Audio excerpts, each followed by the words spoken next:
Pero antes les vamos a presentar y vamos a saludar a nuestro invitado de esta noche aquí en el 24 horas, Alberto Garzón, ministro de Consumo. ¿Qué tal? ¿Cómo está? Buenas noches.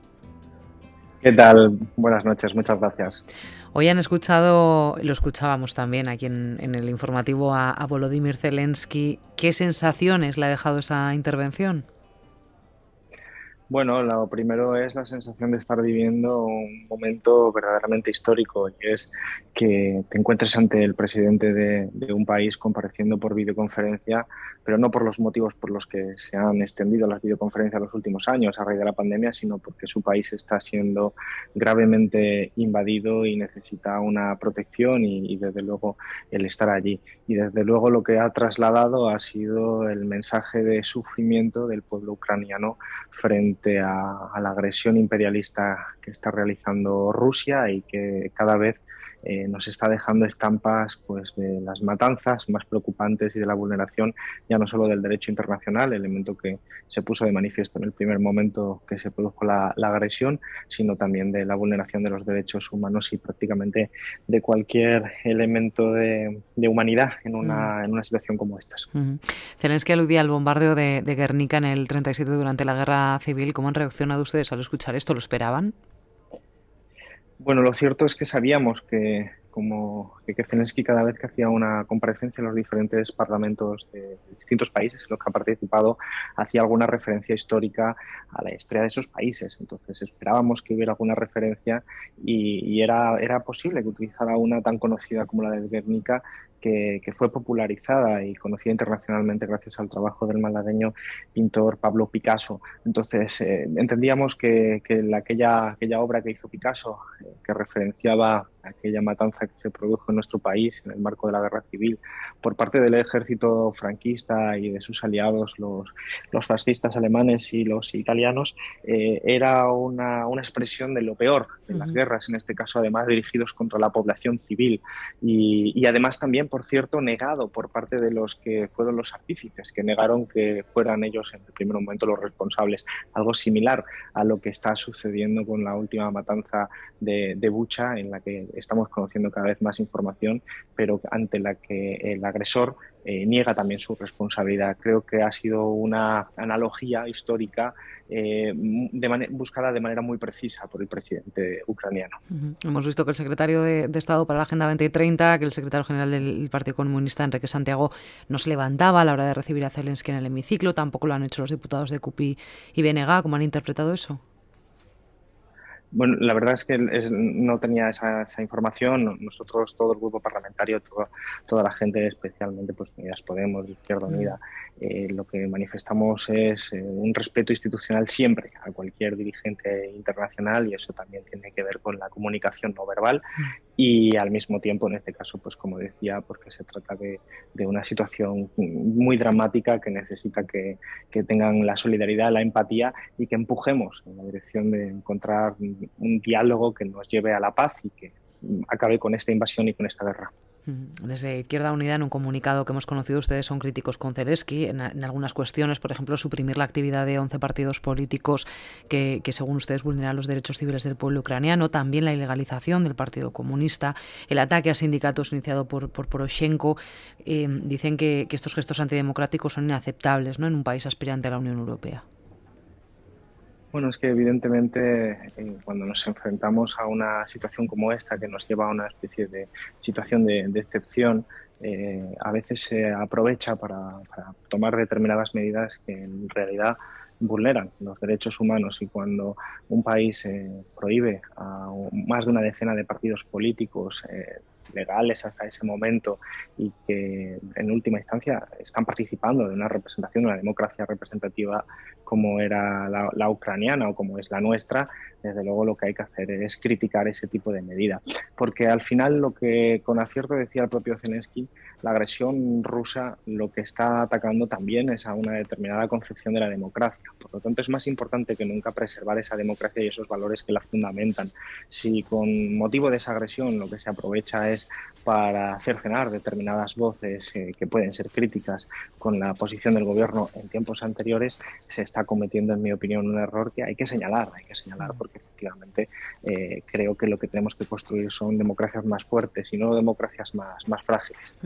Hablando de señalar, durante estos días hemos visto sobre todo a derecha y extrema derecha comparando el comunismo con el actual gobierno de Putin. ¿Qué le parece? ¿Con qué intención cree que se está haciendo?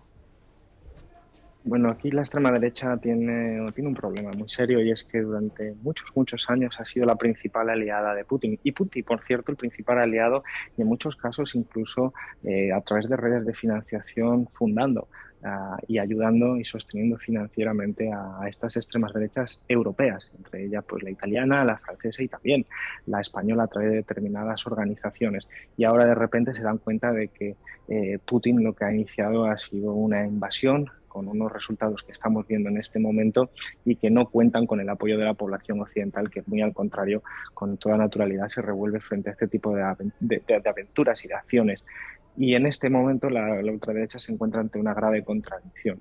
Y esto es lo que hemos visto también, por ejemplo, hoy en redes sociales, cuando ante la mención de Zelensky al caso al caso de Guernica, a lo sucedido en la Guerra Civil Española, se han dedicado a promover la propia, digamos, semántica propia de la extrema derecha que acaba negando que eso fuera parte del ataque, digamos, del bando franquista sobre la población civil. Volviendo a ese discurso, Zelensky ha agradecido la aportación militar de España a Ucrania, ha pedido más armas para combatir a las tropas rusas. Hay que recordar que hubo ciertas discrepancias en el seno de Unidas Podemos con la petición del gobierno. La vicepresidenta Yolanda Díaz, por ejemplo, apoyaba al presidente, la dirección de Podemos está en contra de esa medida. ¿Usted cómo lo ve? ¿Considera que el envío de armas contribuye a incrementar la escalada bélica, tal y como decía, desde un sector de Podemos, o ahora esas voces se han aunado un poco más al ver los desastres que se están cometiendo en Ucrania? Vamos a ver, la política internacional la decide el presidente del gobierno y es él el que tomó esas decisiones en alianza con otra serie de países que entendieron que esa era una fórmula adecuada para responder a esta agresión. Lo que estamos viendo es que efectivamente la agresión tiene una virulencia muy similar a la que se había producido por parte de Rusia en otros momentos, como puede ser Chechenia o como puede ser Siria. Y desgraciadamente, si no se pone fin ya, conoceremos más información y desgraciadamente esto seguirá pasando. El pueblo ucraniano o una parte del pueblo ucraniano ha decidido resistir legítimamente y tiene derecho a la legítima defensa, como no puede ser de otra manera, pues ellos han decidido tomar esa decisión. Nosotros, nuestra responsabilidad, que además tenemos la ventaja de vivirlo desde más lejos, es la de abrir camino hacia la paz, abrir todas las vías de mediación, abrir todas las vías de diálogo, todo lo que sea para facilitar que se interrumpa ya esta agresión y que de esa manera iniciemos caminos que desescalen cualquier proceso. Todas nuestras acciones tienen que ir destinadas a desescalar, tienen que ir destinadas a la paz. Y evidentemente eso es un objetivo que nos tenemos que marcar como sociedad que sabe que en este conflicto nos podemos ver abocados a una escalada muy peligrosa que ni siquiera durante la Guerra Fría fue viable o posible. Y esto es algo que nos debe preocupar a todos y nos debe ocupar. Hay tensión evidente entre Podemos y Yolanda Díaz. Usted llegó a suscribir un artículo en el que se alertaba de que Díaz estaba sufriendo una asfixia por parte de Podemos. Yolanda Díaz ha detenido esa gira que iba a hacer. ¿Son diferencias políticas o por el control del nuevo proyecto? Bueno, nosotros tenemos que entender que la izquierda en este país, afortunadamente, es una izquierda muy heterogénea, muy rica, muy diversa, y ahí es donde está la ventaja también para poder explotar todas nuestras diferencias en un proyecto atractivo que sea capaz de atraer a mucha gente de fuerzas políticas, desde luego ya organizadas, pero también a mucha gente que, digamos, que está ahí fuera y que no quiere caer presa de la resignación política o de la apatía política, sino que quiere verse dentro de un proyecto ilusionante. Yo creo que Yolanda encarna perfectamente ese proceso.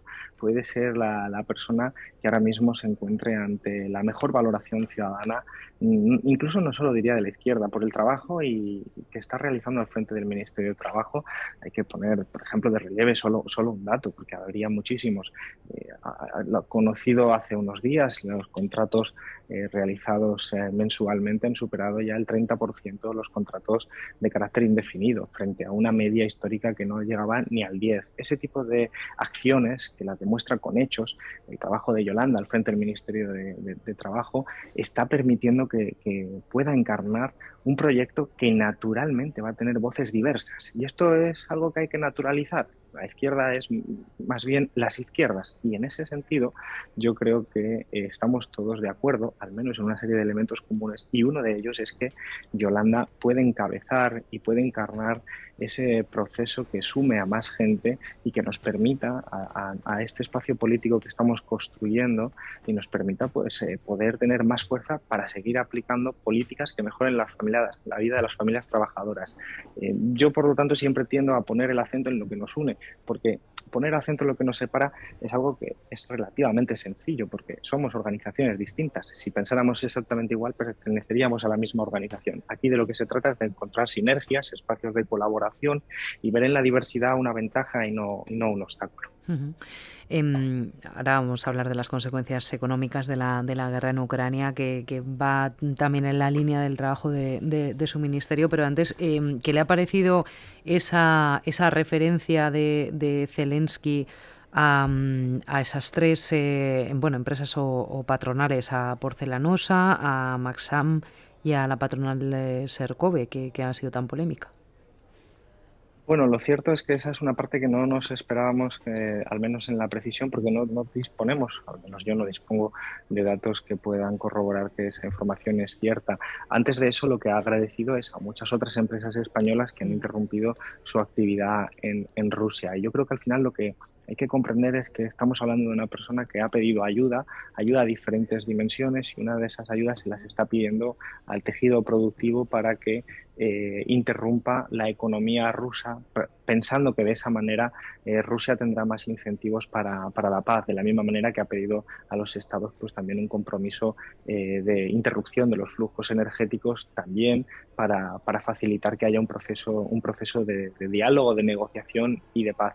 Todo eso también tiene una serie de costes que son evidentemente ya manifestación real en la calle, y que tienen que ver sobre todo con el precio de la energía, pero también con muchos otros. Son costes asociados a este momento de guerra en las fronteras europeas. Claro, y son los consumidores los que están sufriendo las consecuencias, los precios de la energía disparados, también la cesta de la compra, en general la vida de los españoles. ¿Cree que el plan de choque va a ser suficiente? Bueno, de momento es una medida necesaria, y ya tendremos oportunidad de ir viendo si hay que ampliarlo, ya tendremos oportunidad de verlo si hay que prorrogarlo, porque va a depender en gran medida de la evolución de la propia guerra. Estamos ante una guerra, es algo que probablemente hace unos años no nos lo hubiéramos imaginado. Una guerra en suelo europeo, una guerra a unos pocos miles de kilómetros de nuestro país, y eso tiene una serie de consecuencias, especialmente porque uno de los actores de esa guerra es un productor fundamental de energía, de combustible procedente de combustibles fósiles, como es el petróleo y el gas natural. Y eso nos está generando unas tensiones en el sistema energético que además ya se venían acumulando en los últimos tiempos, que tiene que ver también con el cambio climático y con transformaciones muy profundas. Ante eso nosotros hemos dado ejemplo, igual que respondimos ante la pandemia con un plan de choque, un escudo social para proteger a las familias trabajadoras, y que era totalmente distinto de lo que se había hecho en crisis anteriores por gobiernos de derechas que habían respondido a la crisis con bajadas salariales, con destrucción de empleo, con destrucción del tejido productivo. Nuestro escudo social en la pandemia y nuestro escudo social ahora lo que hace es proteger el empleo, proteger el tejido productivo, subir el salario mínimo como sucedió en la pandemia, proteger las rentas y en este caso también bajar todo lo posible lo que son las facturas que afectan a las familias trabajadoras. Por este vector, el vector energético, es donde nos están viniendo todas las tensiones. Somos un país que depende de combustibles fósiles para la producción de energía.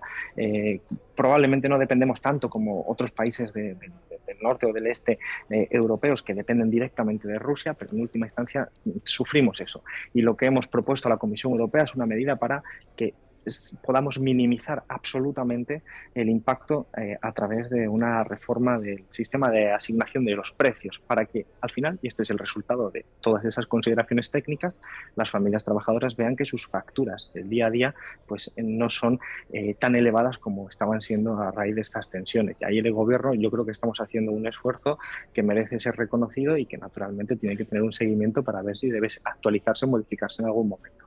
El viernes entró en vigor ese Real Decreto, entre otras cosas que tiene la bonificación de 20 céntimos por litro de carburante. Las gasolineras se han quejado porque algunas de las que pedían ese adelanto todavía no han recibido el dinero. Ya está encarrilado de los que han pedido esa bonificación. Nos lo contó ayer la ministra Montero.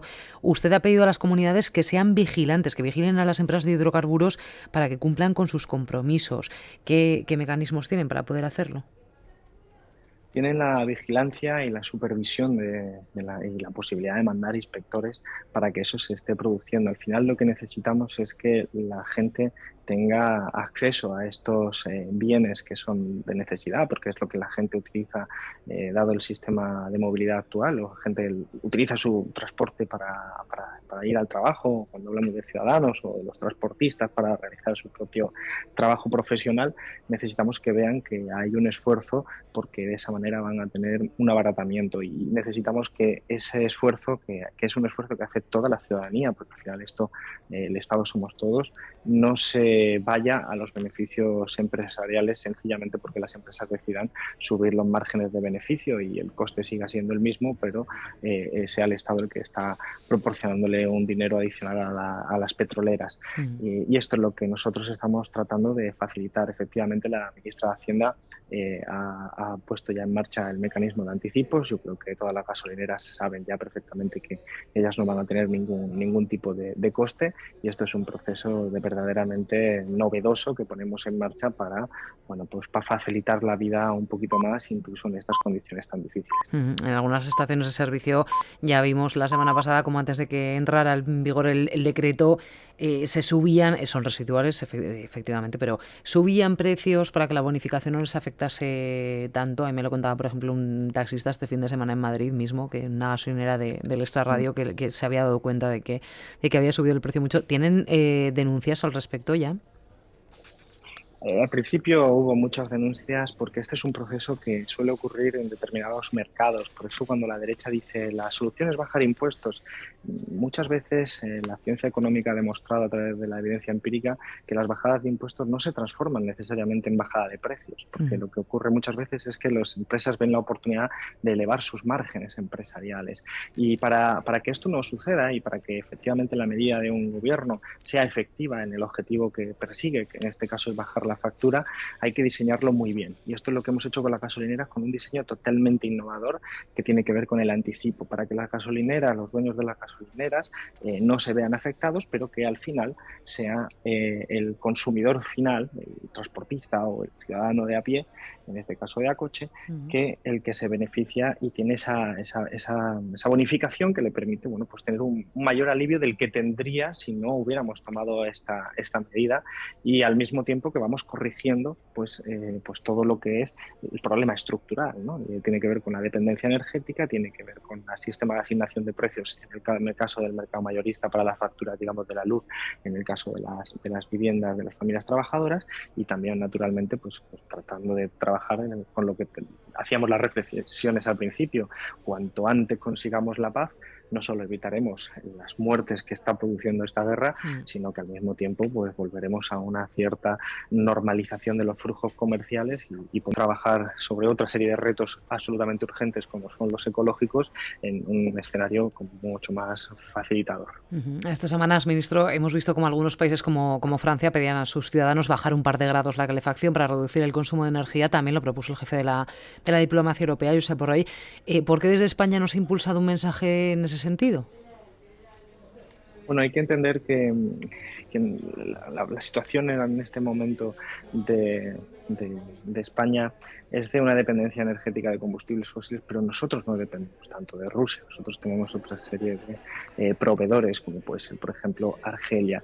Entonces, este tipo de medidas que se han propuesto en otros países, como Alemania o Francia, no tienen como objetivo el ahorro económico de las familias trabajadoras, sino sobre todo el ahorro en consumo, para que no tengas que importar tanto petróleo o gas natural de los países proveedores, es decir, para que no dependas tanto de Rusia. Son dos enfoques que se solapan, pero que no son lo mismo. No es lo mismo buscar un ahorro económico que buscar un ahorro en el consumo, digamos, en unidades físicas de ese tipo de combustibles fósiles. Estos países lo que buscaban era sencillamente reducir la cantidad importada de combustibles fósiles de Rusia. Pero nosotros somos un país que no importa tanto de Rusia y que tenemos otra serie de problemas que tienen más que ver con el precio más que con las cantidades físicas. ¿En qué campaña está trabajando su ministerio ahora mismo? Bueno, realmente tenemos muchas campañas lanzadas. Ahora mismo estamos en la elaboración del Real Decreto de restricción de la publicidad de alimentos dirigidos al público infantil, es decir, este tipo de productos que se sabe a través de la evidencia científica que son malos y nocivos para la salud, pero que están destinados al público infantil y a través de una determinada publicidad, pues los niños, las niñas y los padres y las madres pues acaban instaurando una serie de dietas que nos llevan a unos datos en este caso, obesidad y sobrepeso absolutamente inaceptables como los que tenemos en nuestro país. Esta cuestión y este enfoque, digamos, de proteger la salud individual va de la mano también del enfoque de proteger la salud del planeta, porque nuestros hábitos de consumo, si son modificados en una dirección determinada, van a permitir que vivamos mucho mejor a nivel individual por unas dietas mejores, pero al mismo tiempo van a permitir un menor impacto ecológico en el planeta. Estas dos líneas de trabajo las llevamos a cabo en el Ministerio y desde luego pues tenemos otras muchas líneas de trabajo como corresponde al Ministerio en ámbitos como los juegos de azar o los derechos de las personas consumidoras, por ejemplo, pues para proteger ante posibles fraudes o abusos que a veces las grandes empresas cometen sobre los ciudadanos normales. ¿Se ha recuperado ya del enero y el febrero que tuvo? Sí, sí. Uno cuando está en este mundo se acostumbra a determinados niveles de tensión y a veces de este protagonismo no buscado, involuntario, que hace que determinados temas hayan tocado la fibra sensible. Y cuando tocamos el tema de las macrogranjas, precisamente tocábamos un elemento de impacto social, de impacto territorial, de impacto ecológico, de impacto en el bienestar animal, de impacto en muchas dimensiones que efectivamente se convirtió en uno de los grandes debates, anticipando en cualquier caso una línea de trabajo que en futuros años, en próximos años, será dominante, y es que cada vez más el consumo tendrá un mayor protagonismo porque cada vez más se reconoce el papel que tiene el consumo en modelar las propias sociedades y, por ejemplo, conociendo el impacto ecológico en determinados hábitos nuestros, por ejemplo en el transporte o también en la dieta o en otra serie de hábitos de consumo de productos no alimentarios, impactan de manera muy notoria en el planeta, y una vez conocemos que esos impactos se están amenazando la vida, naturalmente una de las vías de solución es cambiar esos hábitos. No todos somos igual de responsables. Hay unas grandes empresas y unas grandes fortunas que tienen un mayor impacto y además las consecuencias de esos impactos se producen sobre todo sobre las familias más vulnerables, las regiones más desfavorecidas. Entonces, esta conciencia que estamos viendo, por ejemplo, con el informe de las Naciones Unidas, del grupo de expertos de las Naciones Unidas sobre el cambio climático, en los próximos años vamos a tener muchos más debates, no específicamente sobre las macrogranjas, pero también y de este tipo, porque vamos entrando en una fase totalmente distinta de la que hemos vivido hasta ahora. Fue uno de los temas recurrentes en las elecciones de Castilla y León. Ahora están hablando de que podrían adelantarse las elecciones en Andalucía. Los partidos a la izquierda del PSOE en el arco parlamentario andaluz, excepto Adelanta Andalucía, han cerrado un pacto para poder concurrir conjuntamente. ¿Cree que si se adelantan estas elecciones, ese bloque está preparado ya para concurrir conjuntamente? Yo creo que hay elementos para ser optimistas. Igual que cuando respondí a la pregunta sobre el papel de Yolanda Díaz, nosotros creemos que Andalucía puede ser un momento de inicio de ese proceso específico en Andalucía, donde las fuerzas políticas que han llegado a ese preacuerdo, que incluyen a Podemos, a Izquierda Unida, a Más País, a ECO, Alianza Verde y a una serie de formaciones adicionales, están haciendo un esfuerzo importante por poner el acento en lo común, por poner el acento en lo que nos une, de cara a evitar que haya un gobierno de la derecha junto con la extrema derecha en Andalucía, como está ocurriendo ahora mismo en Castilla y León después de las elecciones. Y Andalucía ha sido siempre una tierra combativa, una tierra de izquierdas, una tierra que ha luchado contra la desigualdad. Los que somos de allí, además, lo sabemos bien. Entonces, creo que hay elementos suficientes para poder ser optimistas, pero hay que trabajar, hay que ser generosos, y eso es un poco la línea que se está llevando a cabo por esas fuerzas políticas que han alcanzado un preacuerdo y que todavía queda mucho que transitar, pero que desde luego es un mensaje positivo, es un mensaje de optimismo también para esa población andaluza que se quedó en casa en las últimas elecciones, que era una población de izquierdas, una población pues, que por diferentes motivos optó por no votar, y que ahora yo creo que es necesario que sepa que lo que está en juego son los servicios públicos, la sanidad, la educación, una serie de derechos conquistados por generaciones precedentes a la mía, y que la única forma de protegerlo, o una de ellas, la más importante desde luego en estas elecciones, va a ser poder contar con una opción atractiva y no desde luego pues un abanico de múltiples opciones que al final probablemente desincentiven la participación política de la gente de izquierdas. Alberto Garzón, ministro de Consumo, coordinador federal de Izquierda Unida, muchísimas gracias por haber estado con nosotros en 24 horas. Muchísimas gracias, como siempre. Buenas noches.